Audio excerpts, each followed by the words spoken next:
सच्चाई Kutch branch canal की। कच्छ अने पाणी। कच्छ जल संकट निवारण समिति 1993 थी कच्छ ने नर्मदाना पाणी थी जे अन्याय थयो छे ए मेळववा माटे प्रयत्नशील छे। आ भुज जुबली ग्राउंड नो फोटो छे जेनी अंदर नर्मदा रेली भराયેલી હતી। અહીંયા બિનરાજકીય રીતે બધા લોકો ભેગા થયેલા છે।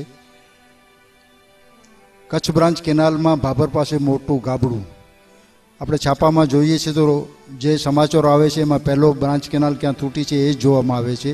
છેલ્લા 3 મહિનાથી દર 2-3 દિવસે કેનાલ ક્યાં ને ક્યાં તૂટે છે।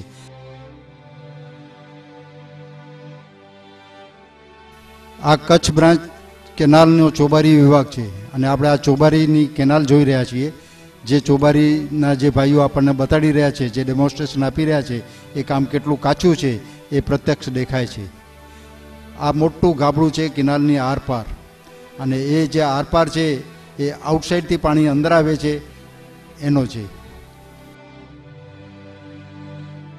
આ કેનાલનો નીચેનો તળિયાનો ભાગ છે જ્યાં આગળ પ્લાસ્ટર નીકળી ગયેલો છે, આખી માટી નીકળી ગઈ છે અને ઉપરની બે મોટી તિરાડો જે દેખાય છે એ તિરાડો એટલી મોટી છે કે જેમાંથી આઉટસાઇડથી પાણી આવે છે। આ કેનાલનો પાણી જે અંદર ભરાયેલો દેખાય છે એ આઉટસાઇડથી પાણી લાવેલો છે। કેનાલ હજી ચાલુ નથી થઈ અને જેમ ભાઈ આ ઘાંગડા કાઢીને આપણને જે પ્રત્યક્ષ બતાડી રહ્યા છે તો આનાથી જોઈ શકાશે કે આ કેનાલનું કામ કેટલું તકલાદી છે અને એ બી આપણા ઉપર ઠોકી બેસાડવામાં આવ્યું છે વિકાસના નામે। આ એના ટોપ ઉપરનો છે જે બંને માટી અને સિમેન્ટ છૂટા થઈ ગયા છે, બંનેમાં ક્રેક આવી ગઈ છે અને ઉપરની જોઈન્ટ હોય તો ઠીક, આમ 2-2 ફૂટ આમ બેસી ગયેલી છે જેને કોમ્પ્રેસ થયેલું નથી। અને આમ બી આની લાઈન દોરી જોઈએ આપણે જે ચિત્રમાં દેખાય છે એમ આપણને લાગે કે આ કામ થયું છે કે મજાક કરવામાં આવી છે। આ સામે મોટો ગાબડો દેખાય છે એ લગભગ 2.5-3 ફૂટ ઊંડો છે। આમ તો કોઈ ક્યાં બી ઇવન નથી, અને બધું જ અનઇવન છે। આનો ચિત્ર જોઈને એમ થાય કે આ કેનાલ કોણે બનાવી હશે ને શું કચ્છને માથે ઠોકવામાં આવી છે। અહીંયા સ્થાનિક લોકો જે અહીંયા ઊભા છે એ સ્થાનિક ખેડૂતો છે, એનો વિરોધ કરી રહ્યા છે। કેનાલમાં હમણાં જે પાણી દેખાઈ રહ્યું છે કેનાલ હજી ચાલુ નથી થઈ, પણ આ પાણી જે દેખાય છે આઉટસાઇડથી પાણી આવે છે, બહારનો પાણી કેનાલમાં કેમ આવે? અને એ બી સિમેન્ટ કોન્ક્રીટને તોડીને અંદર તો આવી ન શકે। એટલે એ કામ કેટલું કાચું છે। જો એમાં જ્યારે ચાલુ થશે ત્યારે અંદરનો પાણી જો બહાર જશે તો બહાર કેટલું વોટર લોગિંગ થશે એનો કોઈ પ્રશ્ન નથી અને હજારો એકર જમીન બરબાદ થઈ જશે। આ સ્થાનિક લોકો ઊભા છે અને એ એની જ ચિંતા સેવી રહ્યા છે કે અમે કેનાલના માટે જમીનો આપી બધું કર્યું અને અમારી બરબાદીનો જ અમે પાયો ખોદી બેઠા છે। એમને રાત્રે એમને ઊંઘ નથી આવતી અને બિચારા એના જીવ જ કડકડાટ કર્યા કરે છે કે કોને કહેવું। અહીંયા ભાઈ જો તિરાડ જે બતાડી રહ્યા છે એ દિવાલની ઉપરની તિરાડ છે અને જે આપણને બતાડી રહ્યા છે એની ઉપર 1, 2, 3, 4 એવી તિરાડો દેખાય છે। હવે એ જે ભાઈ છે એની ઉપરની ભાગમાં બી આપણે જોઈશું, ઉપરના ભાગમાં તો ત્યાં બી એ જ તિરાડો દેખાય છે।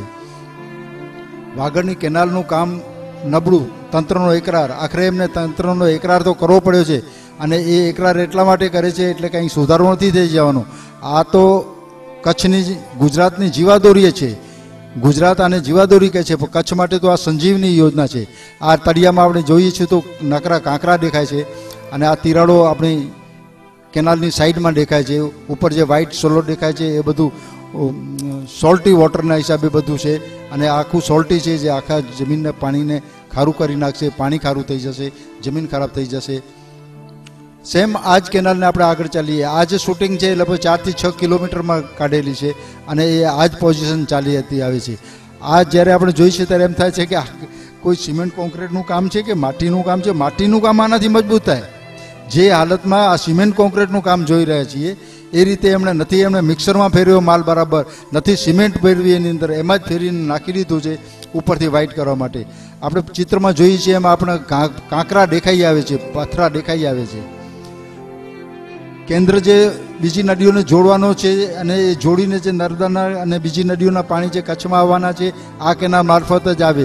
જો આવી કેનાલ હશે તો આમાંથી નર્મદાના પાણી નથી વહેવાના તો કચ્છને પાણી ક્યાંથી મળશે? એવા તો 2 નદીઓના પાણી બી પાસ થઈ ગયા છે જે આ નદી મારફત વહેવાના હતા. પાર તાપી નદીનો પાણી બી કચ્છ માટે સેન્કશન થઈ ગયેલો છે. શારદા યમુનાનો પાણી બી સેન્કશન થઈ ગયું છે. આ કેનાલ પણ મારફત મળે. ભવિષ્યમાં આપણે સિંધુના પાણી મળે તો પણ આ કેનાલ મારફત મળે, બીજો કોઈ માર્ગ ન હોય. તો આવી કેનાલો હશે તો કચ્છનો ભવિષ્ય જ નથી. અને કચ્છના નામે જે વિકાસની વાતો ચાલે છે એ આ ચિત્રો ઉપરથી અને આ પ્રોગ્રામ મારફત આપણે જોઈ શકીએ છીએ. વેજપુર કેનાલ તૂટી છે. હવે એ કેનાલ રોજ આપણે છાપામાં વાંચીએ છીએ અને આ હાલત છે. ફરી આપણે ચિત્રમાં જોઈશું તો એ જ આપણે જોઈશું કે આ ખરેખર આ લોકોએ આપણી મજાક કરી છે. આ કોણે આવું કામ કર્યું છે? શું આના પર? અને સરકાર તો એમ કહે છે કે આના વિદેશી એજન્સી આનું મોનિટરિંગ કરે છે. તો આ સરકાર શું ખોટું બોલી રહી છે? આટલા બધા બણગા ફૂંકવાની એમને જરૂર શું છે? જો વિદેશીઓ જો એનું મોનિટરિંગ કરતા હોય અને મોટી મોટી કંપનીઓના જાહેરાતોમાં જો નામ આપતા હોય કે આવી આવી કંપનીઓ કામ કરે છે, જે પ્રત્યક્ષ આપણે જોઈએ છીએ કે આ તો કચ્છની પ્રજા સાથે મજાક છે, કચ્છને પાણી નથી આપવું, કચ્છની પ્રજાને ઉલ્લુ જ બનાવવી છે, આ કચ્છની સાથે છેતરપિંડી છે. કચ્છની પ્રજા હજી બી જાગૃત થાય, હજી બી મોડું નથી થયું. સેન્ટ્રલ વોટર કમિશને જેમ કહ્યું છે કે પાઇપલાઇનથી પાણી લો ને આપણે પાઇપલાઇનથી જ પાણી લેવું જોઈએ, જે એસએસના સિમેન્ટના પાઇપથી આવે, જેને કોઈ ચોરી શકે નહીં, કોઈ તોડી શકે નહીં અને પાણી આવી શકે. હવે આપણે આ જે ચિત્રની અંદર જોઈ છે 12 કરોડની કેનાલ છે જેને થીગડા મારવામાં આવ્યા છે. આ તો સબ માઇનર કેનાલ છે, માઇનર કેનાલ બી નથી, સબ માઇનર છે, જેના ટુકડા થઈ ગયા છે, જે આ ચિત્રની અંદર બરાબર દેખાય છે. અને રિપેર કરીને પછી જે બતાવે છે એ બી કેનાલની પોઝિશન નથી. આ જે મોટી કેનાલ દેખાઈ રહી છે, દેખાવમાં મોટી છે પણ એની વહન શક્તિ ઓછી છે. અને વહન શક્તિ ઓછી છે પણ જ્યારે પ્રેશર આવશે પાણીનું ત્યારે એના પેટમાંથી ફાટી જશે ને હજારો એકર જમીનને બરબાદ કરી નાખશે. એ ઇતિહાસ એનો ગવાહ હશે. ત્યારે બહુ મોડું થઈ ગયું હશે. આ બી કેનાલની અંદર જે તિરાડો દેખાય છે એ તિરાડોમાંથી પાણી નીકળશે અને પાણીની જે ફ્રિકવન્સી હોય છે એ એટલી બધી જબરદસ્ત હોય છે. આ જોઈએ તો આપણે જે પાણીના ભઠ્ઠા દેખાઈ રહ્યા છે એ બધો રેત છે, એ આઉટસાઇડથી પાણી આવે છે. ખેતરોનું પાણી કેનાલમાં આવે છે. આવું તો ક્યારે બની શકતું હોય? અને તળિયામાંથી પાણી નીચે આવે છે. એવું એમનું સિમેન્ટ કોન્ક્રીટનું કામ બી નબળું છે. નર્મદા નહેરમાં પાણી વહે તે પૂર્વે જ ગાબડા રોજ છાપામાં આજ આપણે વાંચીએ છીએ. અને આ કચ્છ બ્રાન્ચ કેનાલના જ બધા ફોટા છે કે આ કેનાલ કચ્છ બ્રાન્ચના જે કામ કરવામાં આવે છે એટલા નબળા કરવામાં આવે છે. હમણાં આપણે જોઈએ છીએ તો આ મોટી તિરાડની અંદર બી સિમેન્ટ કોન્ક્રીટ એના પાણી વોટરિંગ નથી થયું, બરાબર એનું મિક્સિંગ નથી થતું, પ્રોપર એની અંદર સિમેન્ટ અને કોન્ક્રીટ મિક્સ નથી થતું. કેનાલ એવી બાંધવામાં આવી છે કે અંદર ઝાડવા ફૂટી નીકળ્યા છે. અને અંદર જે પાણી જે દેખાય છે એ બધું સોલ્ટી વોટર છે, જે તળિયામાંથી આવે છે, જેના ઉપર મશીન માંડવામાં આવ્યા છે અને મશીન બી પાણી ઉચલી શકતા નથી, એટલું વળી ભરાઈ જાય છે. આ ચિત્રની અંદર વળી આ બીજો વડનો ઝાડ કેનાલની અંદર ઉગડ્યો છે, જે સિમેન્ટ કોન્ક્રીટને તોડીને ઉપર આવ્યો છે. આવી કેનાલની પોઝિશન છે. આપણે જોઈએ તો શું છે આ કેનાલ છે? એક તો અનઇવન નથી, ઉપર સુધી અનઇવન નથી અને નીચે બી માટીના ગાંગડા નીકળ્યા પડ્યા છે. અને જ્યારે ચોબારીના ખેડૂતોએ પડકાર ફેંકીને કહ્યું છે કે નર્મદાનું ગુણવત્તાનું કામ બંધ કરો, બરાબર નથી, ત્યારે બી આ બેરા કાન ઉપર અથડાય છે. અને આ જે છે એ દુનિયામાં આપણને નામોશી ભરી નામોશીથી આપણને નીચે જોવું પડશે. અને વિદેશીઓ જો આને જાણ થશે તો આપણા સરકારો કેવું કામ કરી રહી છે એમાં આપણે નીચે જવું પડવું થશે. આપણે આ જે ચિત્ર જોઈ રહ્યા છીએ એમાંથી આપણે સ્પષ્ટ દેખાય છે કે આની અંદર નથી કોઈ માટીના કણ, નથી કોઈ, બધા સોલ્ટી વિષયો એમ જ નાખી દીધા છે. અને ઉપરથી સિમેન્ટનો પાતળો થડ જે દેખાઈ રહ્યો છે એ કેટલી બધી છેતરપિંડી કચ્છ સાથે થઈ રહી છે. અને સરકાર આ શું કરી રહી છે પ્રજાના નાણાંનું, એ બી આપણે જોઈ શકીએ છીએ કે આ સરકાર કામ કરતી સરકાર છે કે સરકાર આ વિકાસના નામે કે પોતાના પ્રચારના નામે જ આ બધું કરી રહી છે.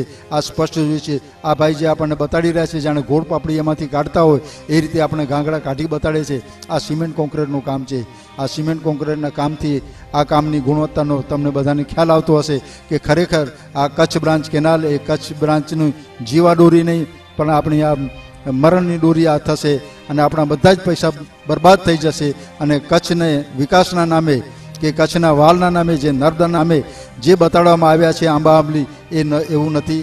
આ 360 કિલોમીટર લાંબી કેનાલ છે જેની આ હાલત છે. અને રાપર તાલુકામાંથી પસાર થતી નર્મદા કેનાલમાં વ્યાપક ભ્રષ્ટાચારનો આક્ષેપ આ દરરોજની વસ્તુ છે. છાપાઓમાં જે વસ્તુ આવે છે એની અંદર આક્ષેપો જે પ્રજા કરતી હોય છે એ છાપાઓને વાચા આપે છે, પણ એ બધા બહેરા કાનો ઉપર અથડાય છે. અને કામ તો એવા તકલાદી છે કે હજી કેનાલ ચાલુ નથી થઈ, હજી કેનાલ બંધાઈ રહી છે. એથી પહેલાં આ કેનાલની હાલત છે. જો આવી જ કેનાલની હાલત હોય તો આપણને આ લોકશાહીની અંદર આ જેને આપણે ડાયનામિક વાળા મુખ્યમંત્રી કહીએ એવા આપણને જે મુખ્યમંત્રી બન્યા છે તો આપણને શરમ થાય છે કે આ 10,000 કરોડની જે કેનાલ છે, જે કચ્છ માટે જે શિરમોર ગણી શકાય, નર્મદા આખી યોજના જે એના માટે બની હતી એ આખી યોજના જ ફેલ થઈ જશે. કચ્છની બહેનો અને ભાઈઓ, મારે આપને એટલી જ અપીલ કરવાની છે કે આ જે નર્મદાની યોજના છે એ કોઈ રાજકીય પક્ષની યોજના નથી. એ કચ્છના તમામ માણસોની, તમામ વસ્તીની, તમામ પ્રજાની એ યોજના છે. અને એની અંદર આપણે કોઈ પણ જાતના ભય રાખ્યા વગર, કોઈનાથી બી ગભરાયા વગર આપણો અવાજ છે એ બુલંદ કરી અને એને રજૂ કરવો જોઈએ. નહીં તો ભાવિ પેઢી આપણને માફ નહીં કરે. આપણે કોઈનાથી ગભરાવાની જરૂર નથી. અને જો આપણે ગભરાઈશું તો આજે જે હાલત છે એનાથી આપણે બદતર હાલતમાં થઈ જઈશું.